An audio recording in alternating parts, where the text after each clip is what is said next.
بسم اللہ الرحمن الرحیم۔ السلام علیکم ویورز، اردو سٹوری پلس میں خوش آمدید۔ آج میں آپ کے لیے ایک اور سچی کہانی لے کر حاضر ہوئی ہوں۔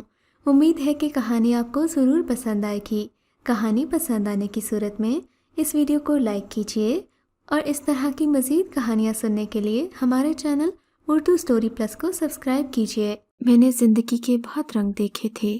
میں نے محسوس کیا خوشیوں کو، سہا تھا دکھوں کو، گرم آنسو بھی بہائے تھے اور محبتوں کی ٹھنڈی پھواروں میں بھی بھیگی تھی۔ واقعات رقم کروں تو جیسے صفحات ختم ہو جائیں۔ میں بہت مختلف سی لڑکی تھی، ہر بات میں ہنسنے والی۔ کوئی خوشی نہ ہوتی تو میں تلاش کر لیتی۔ پھولوں سے مجھے عشق تھا، خوشبو میری کمزوری تھی، ہوا میری محبت تھی، بادل میرا سب کچھ تھے، بارش میری سہیلی تھی۔ مٹی کی خوشبو مجھے سب خوشبوؤں میں پسند تھی۔ اڑتی تتلیوں کو پکڑ کر قید کر لینا میرا ظالم پن تھا، مگر کیا کرتی، وہ بھی تو اڑنے میں بہت جلدی کرتی تھیں۔ میں ان تتلیوں کو بوتل میں بند کر دیا کرتی، وہ کافی دیر تک پھڑپھڑاتی، پھر آخر جان دے دیتی اور میں انہیں کاپی میں محفوظ کر لیتی۔ ان کے تمام رنگ کاپی کے صفحے پر چپک جاتے۔ بچپن بھول بھلائیوں میں گزرا۔ میں ذرا بڑی ہوئی تو ہر طرف سے مجھ پر تنقید شروع ہو گئی۔ سارا یوں نہ کرو، سارا یوں چھلانگے نہ مارتی پھرا کرو، بڑی ہو گئی ہو۔ میری تائی جان کہتی، ارے لڑکی ٹھیک سے بیٹھا کر، اگلے گھر جا کر کیا ناک کٹوائے گی باولی؟ اور میں ایک کان سے سن کر دوسرے کان سے اڑا دیتی۔ اگر سب کی باتوں کو سوچنا شروع کرتی تو بس ڈپریشن کی مریضہ بن جاتی۔ یہ میرے خیالات تھے ان کے بارے میں۔ BA کیا کیا، جان ہی عذاب میں آ گئی۔ ارے لائن لگ گئی رشتوں کی، سبھی کو میں پسند آتی۔ میں فوراً آئینہ دیکھتی کہ میری شکل میں ایسی کیا بات ہے، کیا سرخاب کے پر نکلے ہیں، مگر کچھ بھی خاص نظر نہ آتا۔ بس ذرا سا رنگ گورا اور پتلی سی ناک، تھوڑی پہ تل، لمبی سی گردن، بڑی بڑی آنکھیں، براؤن سی اور چوڑا سا ماتھا۔ میرے نزدیک خوبصورتی کا یہ معیار نہیں تھا۔ مجھے سبھی لوگ بیوقوف لگتے جو مجھے پسند کر جاتے تھے، اور ایک نئی مصیبت آصف کے گھر والے تھے، میرے پیچھے ہی پڑ گئے تھے۔ لگتا تھا ان کی نظر کمزور تھی، جبھی تو میں انہیں پسند آ گئی تھی۔ حیرت تو مجھے اس وقت ہوئی جب میں نے ابا میاں کو ان کی باتیں بغور سنتے دیکھا، یعنی معاملہ خاصا آگے بڑھ چکا ہے۔ میں نے اپنی ذہانت آزمائی، اف کیا کروں، ہائے میرا MA، اف میرے وہ خواب۔ اب میں اپنے آپ میں بڑبڑا رہی تھی۔ میں سوچ رہی تھی کہ شادی ہو گئی تو خواہ میں پھنس جاؤں گی۔ خیر جی، آصف کے گھر والے اپنی لگن کے سچے اور پکے نکلے اور بہت دھیرے سے سب کے سامنے ان کے نام کی انگوٹھی میری انگلی میں پہنا دی۔ لو جی، بنا دی گئی میں مسٹر آصف کی امانت۔ گرم گرم آنسو گالوں سے لڑک کر دامن میں جذب ہو گئے۔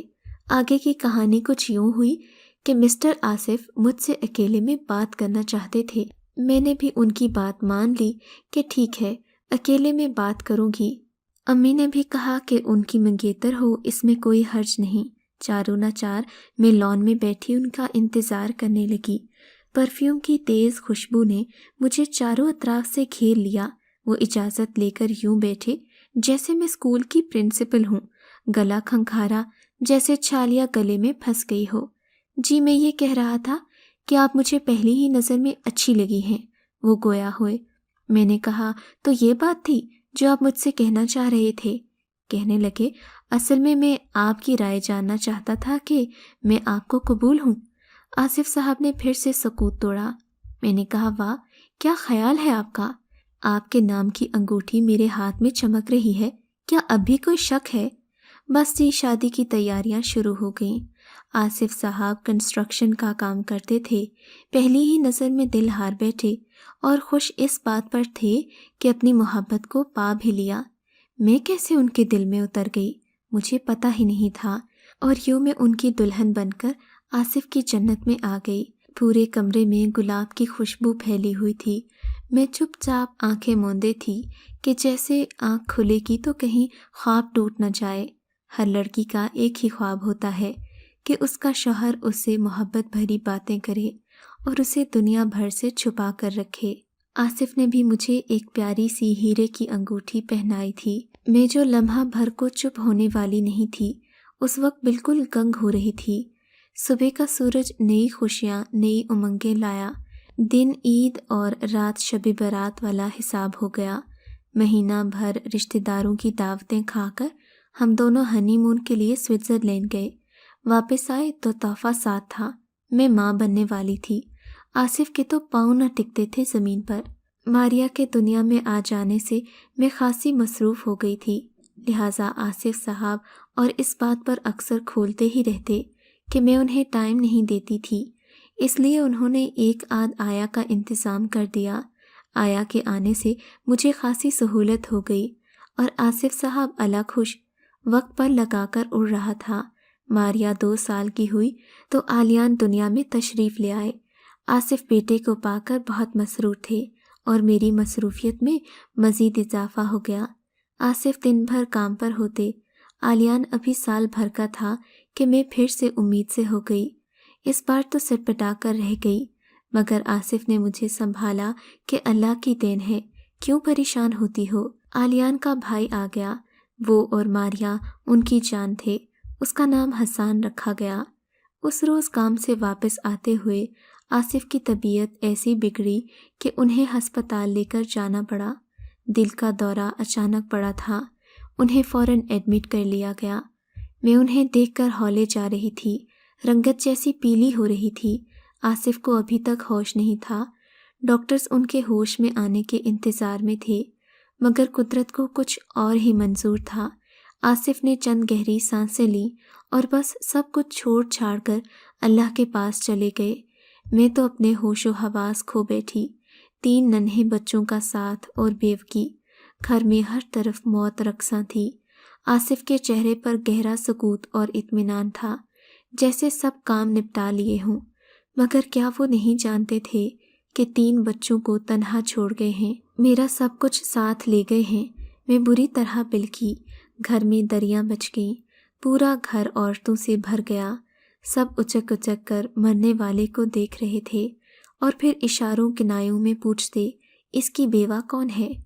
فوراً میری طرف اشارہ ہوتا۔ میں ان کے پاس بیٹھی تھی، انہیں منا رہی تھی کہ اٹھ جائیے، بہت ہو چکا، بہت سو لیے۔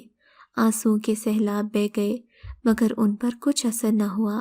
ضد کے بہت پکے تھے، میری 1000 منتوں کے باوجود جاگ کر نہ دیے۔ بچے میرے ساتھ ڈر کر چپکے ہوئے تھے۔ ماریا بالکل چپ تھی، جیسے سمجھنا چاہ رہی ہو کہ یہ کیا ہوا ہے۔ جب آصف کو لے جانے کا وقت آیا تو میں بے ہوش ہو چکی تھی۔ میں نے انہیں جاتے بھی نہ دیکھا۔ ہوش میں آئی تو گھر میں سب لوگ تھے، بس ایک وہی نہیں تھے۔ میری آنکھیں انہیں تلاش کر رہی تھیں، مگر بے سود۔ امی نے زبردستی میرے منہ میں نوالا ڈالا۔ میرے حلق میں تو جیسے کانٹے چبھ رہے تھے۔ پانی پیتی تو وہ بھی نہ پیا جاتا۔ میں اسے پکارتی، پھر مجھے نیند کی گولی دے کر میری بہن نے سلا دیا۔ صبح اٹھی تو گھر سائیں سائیں کر رہا تھا۔ سب اپنے اپنے گھروں کو جانے کو تیار ہو رہے تھے۔ میرے آصف کا تولیہ، میرے آصف کی چپل، میں ان کی ایک ایک چیز کو دیکھ رہی تھی۔ آنسو تواتر سے بہہ رہے تھے۔ آسمان پر نظر پڑی تو جیسے ایک خوف کی لہر سرایت کر گئی۔ میرے سر سے آسمان چھن گیا، میں اکیلی رہ گئی تھی، پاگلوں کی طرح بولی جا رہی تھی۔ ان کے کپڑے ساتھ لگائے رو رہی تھی۔ یکایک میری نظر دیوار کے ساتھ چپکی ماریا پر پڑی۔ وہ چپ چاپ مجھے دیکھے جا رہی تھی۔ تب میں اٹھی اور آگے بڑھ کر میں نے اسے خود سے لپٹا کر بہت سارا پیار کیا۔ میرے بچے یتیم ہو گئے تھے۔ اب کبھی کبھار اتنا ڈر لگتا کہ راتیں جاگ کر گزارتی، پھر تو عادت بن گئی تھی جاگنے کی۔ گزرتے وقت نے مجھے ڈپریشن کی مریضہ بنا دیا۔ آصف کا زندگی سے جانا ایک بہت بڑا خلا تھا جو کبھی پر نہیں ہو سکتا تھا۔ زندگی ایک کڑی آزمائش سے گزر رہی تھی۔ بچے تو پڑھائی میں بہل گئے، مگر میں تنہا ہو کر رہ گئی، جیسے آسمان پہ تنہا چاند، جیسے صحرا میں تنہا پھول، جیسے ہجوم میں ہوتے ہوئے بھی اکیلی تھی۔ میرے دل کی باتیں میرے دل میں رہ جاتی۔ اگر آصف کو یاد کر کے رونا ہوتا تو دروازہ بند کر کے خوب روتی، مگر اب یقین تھا دل کو کہ وہ کبھی نہیں آئیں گے۔ آہستہ آہستہ یہ ہوا کہ بات بے بات ہنسنے والی میں چپ ہو کر رہ گئی۔ مسکراہٹ خواب بن گئی، بس جی رہی تھی۔ عالیان جب توتلی زبان میں پوچھتا ماما پاپا کہاں ہیں تو میرا کلیجہ پھٹ جاتا۔ عدت پوری ہونے پر مجھے امی اور بھائی قبرستان لے گئے میرے آصف کا گھر دکھانے۔ میرا دل پھٹا جا رہا تھا، ایسا لگتا تھا جیسے قدم من کے بھاری ہو گئے۔ میرے آصف یہاں تھے، اتنے ویرانے میں، مجھ سے اتنی دور۔ میں قبر پر بیٹھی کافی دیر تک روتی رہی، آصف سے باتیں کرتی رہی۔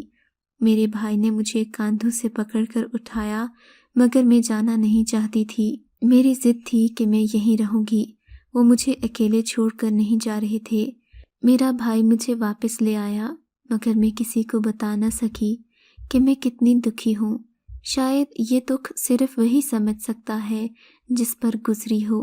کانپتے وجود کے ساتھ میں نے کھانا بنایا۔ آج امی واپس جا رہی تھیں اور مجھے تنہائی ڈرا رہی تھی۔ عدت تک تو سب ٹھیک رہا، پھر سسرالیوں نے آنکھیں پھیر لیں۔ گھر والے بھی اپنی زندگی میں مصروف ہو گئے۔ اب میں تھی اور میرے بچے، گھر اور باہر کا کام خود کرتی۔ ابھی جوان تھی، 100 طرح کی نظریں مجھ پر اٹھتیں جو تیر کی طرح چھلنی کرتیں۔ میں نے اللہ سے لو لگا لی، نماز قرآن کو سہارا بنایا۔ بہت سکون ملتا اللہ کی عبادت سے۔ گزرتا وقت مرہم بنا اس دکھ پر۔ گو زخم گہرا تھا، کبھی بھرنے والا نہیں تھا۔ بچے خاموش ہو گئے تھے۔ ماریا کی فرمائشوں کی لسٹ جانے کہاں کھو گئی تھی۔ گھر میں سناٹے کا راج تھا۔ ایک دن میں ہمت کر کے اٹھی اور ایک اسکول میں انٹرویو دے آئی، جس میں کامیاب بھی ہو گئی۔ اب میری زندگی کا مقصد میرے بچوں تک محدود تھا کہ انہیں منزل دوں، اپنی پوری قوت اور طاقت ان کے مستقبل میں صرف کر دوں۔ میں نے MA کے بعد M.Ed کیا اور بطور لیکچرار ایک کالج جوائن کر لیا۔ آج میں ایک مضبوط عورت کے روپ میں ڈھل چکی ہوں۔ کوئی مجھے ہلا نہیں سکتا، میرے مقاصد سے کوئی مجھے دور نہیں کر سکتا۔ مجھے آصف کو سرخرو ہو کر ملنا ہے، سر اٹھا کر ملنا ہے کہ دیکھو تمہارے بچوں کو منزل دے دی ہے، انہیں رلنے نہیں دیا۔ اپنی جوانی رول دی مگر انہیں مٹی بھی نہ لگنے دی۔ بس میرے بچوں کی کامیابی میری کامیابی ہے۔ اگر آپ کو یہ کہانی اچھی لگی ہے تو ہماری ویڈیو کو لائک کیجیے اور اس طرح کی مزید کہانیاں سننے کے لیے ہمارے چینل کو ضرور سبسکرائب کریں۔